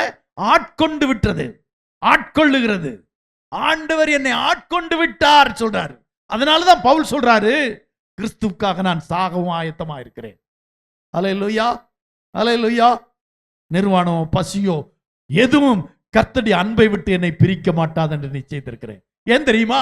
ஆண்டவர் அவருடைய உள்ளத்துல அப்படி இடம் பெற்றுட்டார். அதனால ஆண்டவருக்காய் வாழ, ஆண்டவருக்காக தன்னை அர்ப்பணித்து ஆண்டவருடைய உள்ளத்துல இடம் பெற்று விட்டபடினாலே தான் ஆண்டவர் பவுலை தெரிந்து கொள்ளுகிறார். அதே பவுலுக்கும் ஆண்டவருக்கு ஒரு நெருக்கமான தொடர்பு உண்டாகிறது. ஆண்டவருடைய உள்ளத்திலே பவுலுக்கு ஒரு இடம், பவுலுடைய உள்ளத்திலே ஆண்டவருக்கு இடம். அல்லேலூயா, அல்லேலூயா. அப்போ நம்ம சொல்றோம், இப்ப நமக்கு நிறைய ஃப்ரெண்ட்ஸ் இருக்கிறாங்க அப்படி வைத்துக்கொள்ளுவோம். நிறைய ஃப்ரெண்ட்ஸ் இருக்கிறாங்க. ஆனா ஏதாவது ஒரு ஃப்ரெண்டு நமக்காக உயிரை கொடுக்கிற அளவு இருக்கிறாங்கன்னா என்ன அர்த்தம்?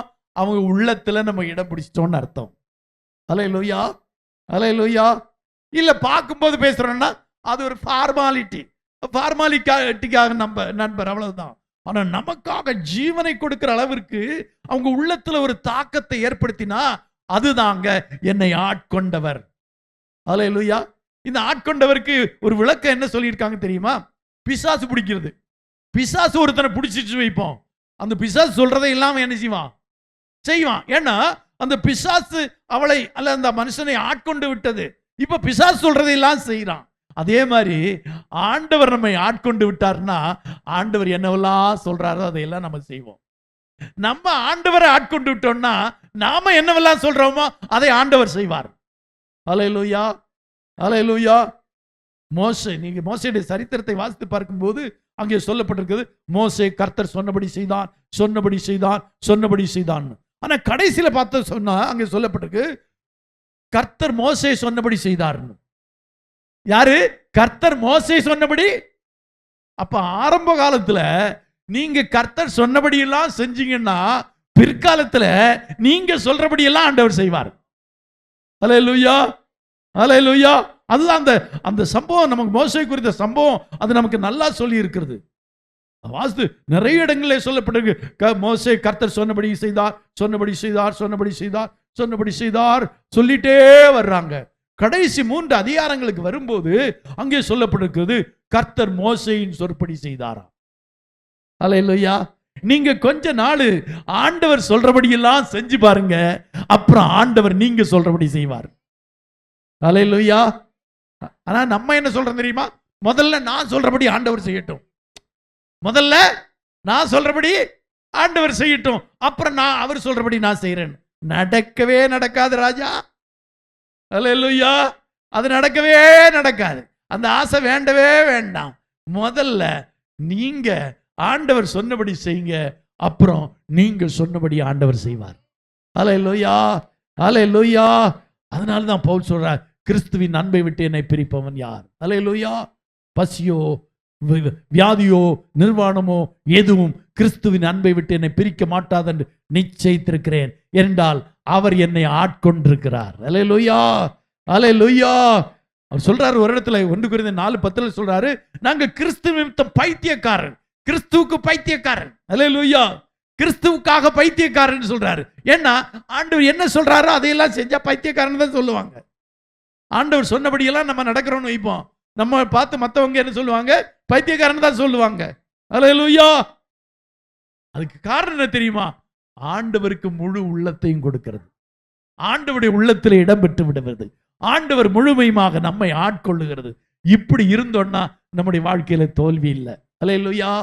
நம்முடைய வாழ்க்கையில கர்த்தர் பெரிய காரியங்களை செய்வார். அல்லேலூயா, அல்லேலூயா.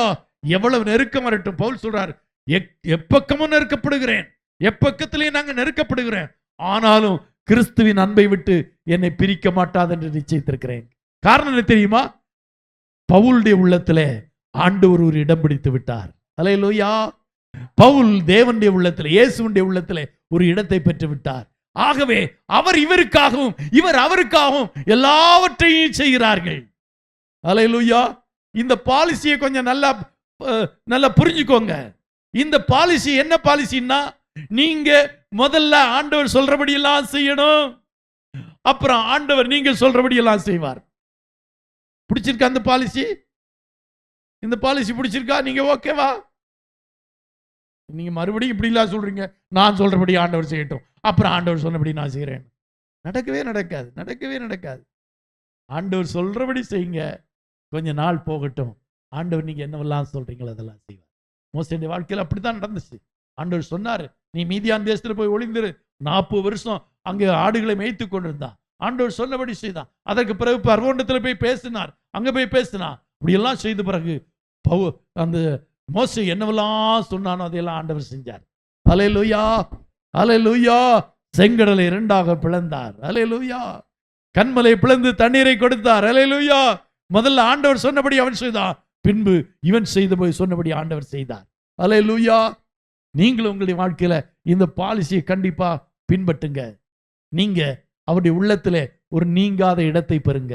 மனுஷனுடைய உள்ளத்திலே நீங்காத இடத்தை பெறுவது அது ஒரு டெம்பரரி தான். கொஞ்ச நாள் தான் அந்த இடம் இருக்கும், அப்புறம் அது மாறும், அல்லது கொஞ்ச நாள் தான் நிலைத்திருக்கும். ஆனா ஆண்டவருடைய உள்ளத்துல இடம் பிடிச்சிட்டீங்க வைப்போம், ஆண்டவர் உங்களுக்கு என்ன வேணாலும் செய்வார். அல்லேலூயா. அதான் சொல்றேன், சாதாரண ஒரு ராஜா அவருடைய உள்ளத்துல இடம் பிடித்ததுனால நீ என்ன கேட்டாலும் தர்றேன், ராஜ்யத்துல பாதி மட்டும் கேட்டாலும் தர்றேன்னு சொல்றாரு. ஒரு சாதாரண ராஜாவுடைய உள்ளத்துல இடம் பிடிச்ச உடனே, அப்ப ராஜாதி ராஜாவாம் கர்த்தாதி கர்த்தருடைய உள்ளத்துல இடம் பிடிச்சிட்டா நம்ம என்ன கேட்டாலும் தருவார். சொல்லுங்களேன், என்ன கேட்டாலும் என்ன கேட்டாலும் என்ன கேட்டாலும் தருவார். அல்லேலூயா. அப்ப ஆண்டவருடைய உள்ளத்துல ஒரு நல்ல இடத்தை பிடிக்கணும், ஒரு தாக்கத்தை உண்டு பண்ணும். மலையாளத்தில் இது சொல்லப்பட்டிருக்கிறது, அதுக்கு ஒரு நல்ல வார்த்தை இருக்கிறது. அல்லேலூயா. நம்ம அப்படி ஆண்டவருடைய உள்ளத்துல இடம் பிடிச்சிட்டோம்னா ஆண்டவர் நமக்காக எல்லாவற்றையும் செய்வார். தமிழ்ல தாக்கம், ஒரு தாக்கத்தை உண்டு பண்ணுதல், மறக்க முடியாத ஒரு நினைவை உண்டு பண்ணி விடுதல். அப்படி நம்ம இருந்தோம்னா ஆண்டவர் நம்முடைய வாழ்க்கையில கண்டிப்பா நம்ம கேட்டதெல்லாம் தருவார், நம்ம நினைக்கிறதுக்கு மேலான காரியங்களை செய்வார். அல்லேலூயா, அல்லேலூயா. ஆகவே ஆண்டவருடைய உள்ளத்துல இடம் பிடிக்க எத்தனை பேருக்கு ஆசை? அல்லேலூயா. பிடிச்சிட்டீங்கன்னு வச்சுக்குவோம், அப்ப லைஃபே மாறிடும். அல்லேலூயா. ஆடுகளை இப்ப மேய்ச்சி கொண்டிருக்கிறியா, ஒரு நாள் ராஜாவாக்கிடுவாரு. இப்ப பியூனா இருக்கிறியா, உன்னை ஒரு ஆபீசரா மாத்திருவாரு. இப்ப தொழிலாளியா இருக்கிறாயா, உன்னை ஒரு முதலாளியா மாத்திருவாரு. என்ன இப்படி பாக்குறீங்க? நடக்குமா பாஸ்டர்? அதுதான் நடக்கும். ஆனா ஆண்டவருடைய உள்ளத்துல இடம் பெறணும். அல்லேலூயா, அல்லேலூயா. இடம் பிடிச்சிட்டீங்கன்னா தாவீதை ஆடு மேய்க்கிறவனை ராஜாவை உயர்த்தின போல நம்மை உயர்த்துவார். அல்லேலூயா, அல்லேலூயா. யோசிப்பு அடிமையா இருந்தவனை தேசத்தின் அதிபதியாய் மாற்றினார். அல்லேலூயா. ஆண்டவருடைய உள்ளத்துல இடம் பிடித்து விட்டான். அல்லேலூயா. நாம அப்படி ஆண்டவருடைய உள்ளத்துல இடத்தை பிடித்து விட்டால் நம்மையும் கர்த்தர் விதமாக மாற்றுவார். அல்லேலூயா. ஆகவே ஆண்டவரே, உம்முடைய உள்ளத்திலே எனக்கு ஒரு இடம் தாங்கன்னு கேட்காதீங்க, நான் தான் உம்முடைய உள்ளத்துல இருக்கணும். ஆங்கிலத்திலே அதுக்கு ஒரு வார்த்தை இருக்கு, பொசசிவ்னஸ். பொசசிவ்னஸ் அப்படின்னு சொல்லுவாங்க. அது என்னதுன்னா, நம்ம சொல்றது தான் அவர் செய்யணும், நமக்கு மட்டும்தான் அவருடைய உள்ளத்துல இடம் அப்படின்னு. இதுல உங்களை என்ன சொல்லலாம், செல்ஃபிஷ் அப்படின்னு சொன்னா கூட பரவாயில்ல. ஆண்டவரே, நான் மட்டும்தான் உங்களுடைய உள்ளத்துல இருக்கணும். அல்லேலூயா. அப்ப ஆண்டவர் சொல்லுவாரு, நான் மட்டும்தான் உள்ளத்துல இருக்கணும். ஓகே சொல்லுவா, ஆண்டவரே நீங்க மட்டும் என் உள்ளத்துல இருங்க அப்படின்னு சொல்லிருங்க. உங்க உள்ளத்துல அவர் மட்டும் இருக்கணும். அல்லேலூயா. அப்பதான் அவர் நீங்க சொன்னபடியெல்லாம் செய்வார். அல்லேலூயா. கர்த்தர் உங்களை ஆசீர்வதிப்பாராக. ஆமென்.